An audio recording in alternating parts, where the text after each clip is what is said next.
Hey guys, this is Rich from Bacon Ice Cream Productions. The stuff you're about to see is part of our ongoing coverage of DexCon 13 happening right now at the Morristown Hyatt in Morristown, New Jersey. So check it out and enjoy.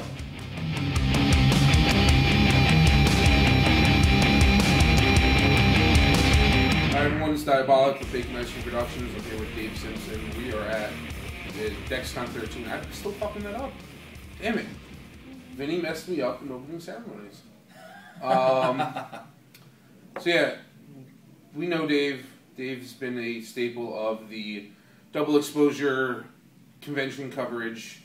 You may remember him from showing his nipples on camera to, well, no, that's pretty much probably song and dance. No, that's probably why you remember him, honestly.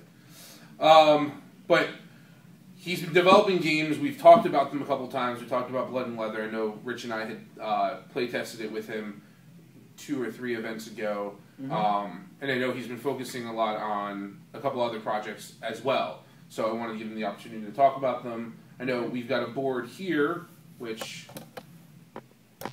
And this is for Dragon Chess? Which is the working title. Okay. It's a game of fantasy creatures with various abilities, and you actually get the opportunity to build your army using a point system similar to Warhammer, but not with the huge, gigantic computations. Mm-hmm. And what you do is you move your guys around the board, and the goal is to capture the gray spaces at each end and in the middle. So, like objective spots. That it's kind of capture and hold. Okay. So far, it's been great. The response that I received, because this is the real... Hey, listen, this game is being developed and it's coming out. The response was amazing. Mm-hmm. I was really surprised. I got a lot of decent feedback. A lot of things I'm kind of like, I got to tweak and I wanna edit, which will require a whole new board. But I still like. Okay. One of the things that I really like is that people were actually enthusiastic. I had one guy who came over, and we didn't get a chance to finish the game because he got pulled away for something, and he came back and found me. He was like, "What are you doing?" "Nothing." "I want to play." "Okay." No, I want to play now." And I was like, "Yeah." That's the kind of reaction I like. I like that that enthusiasm, and that's kind of a hint of, okay, I'm definitely doing something right. Yeah, you're hitting a market that seems to be appreciating it. And I actually had to turn people away, sadly, which it always brings a tear to my eye, especially when people are like, it looks like a 4-player game. I'm like, I just don't have enough tiles written up to run 4 people. Arrgh! Gotcha. And with me running the 17 events that I did this convention, I mean, even with the help that I had, I've been, if I'm not doing that, I was actually helping the staff, I was selling, I was trying to sleep. Sleeping at a convention, funny. But, I mean, I've been just running around crazy this whole convention. I mean, did you see what happened with the auction? No, I heard pieces of it. I had over 70 pieces in the auction. I'm only taking home like 8. That's good. Oh, I'm great. It took 3 cars to get everything here. Mm-hmm. We're going to be able to get it home probably 1, maybe 2. Okay. So I'm very happy about that. Anyway, regardless, we'll get back to it. Wow. So, yeah, anecdotes. We like anecdotes. Dragon Chess is actually coming along very, very nicely. I have art that hopefully we'll be inserting into this podcast. And what it is this is art done by my artist, Ty Dirk. Really cool guy, doing some really great work for me. And he was here at the convention. He was here at the convention showing off. He actually sold some pieces of art, believe it or not. Very nice. He had good... I liked his stuff. Yeah. He's a real good guy. Very, very fun to deal with. But honestly, he's been doing so much stuff for me, and he's really cut me a real break, and I really appreciate it. So, thanks, Ty. Flip you a gang sign, because I'm so freaking white. So, you mentioned before that we were talking about the Blood and Leather. Yep. Blood and Leather has been actually reintroduced as Blood and Leather Redo. And again, it's the new working title. I went from it being the simple card-on-card kind of deal to...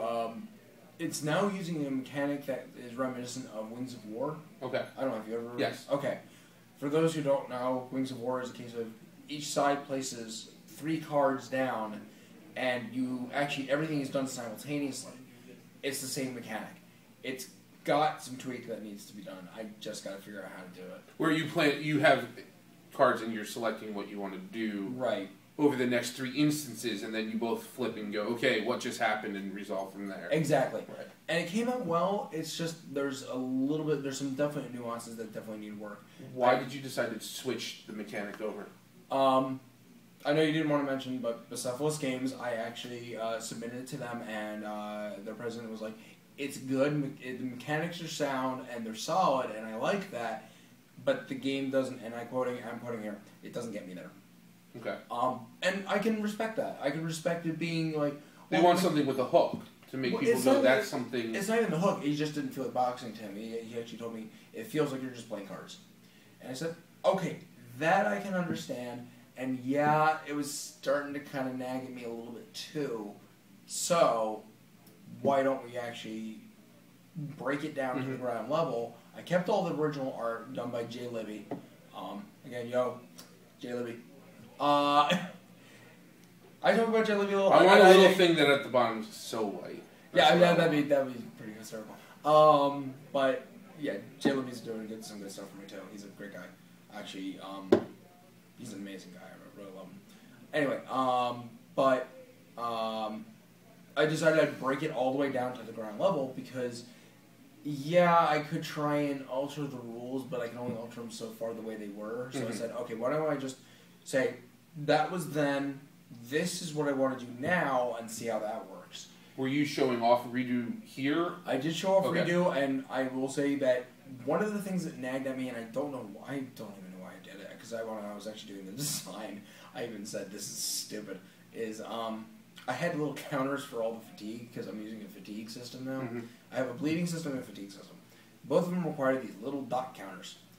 I don't know why I used the dot counter when I could have used the slider. And somebody goes, why did you use the dot counter when you could use the slider? I'm like, I thought about it. I don't know why I didn't do it. I don't know why I didn't listen to myself. So I decided I'm going to actually go with the slider counter. I just got to redo the layout.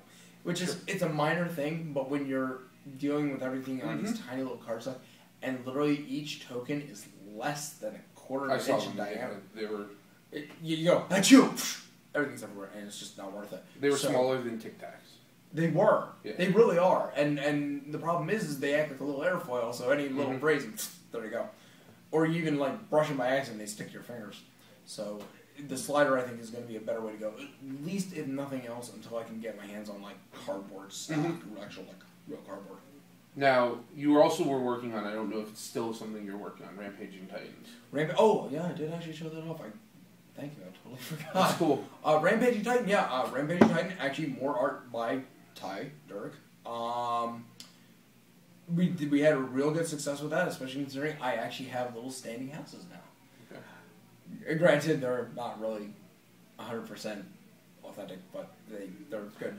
They're good for what you're using them for. They're good when I'm using them for it. Hopefully catching some attention. But again, I had people actually signing up for pre-orders. Okay. So it was kind of like, well, if you want, you can pay for a pre-production version of it, and that's cool.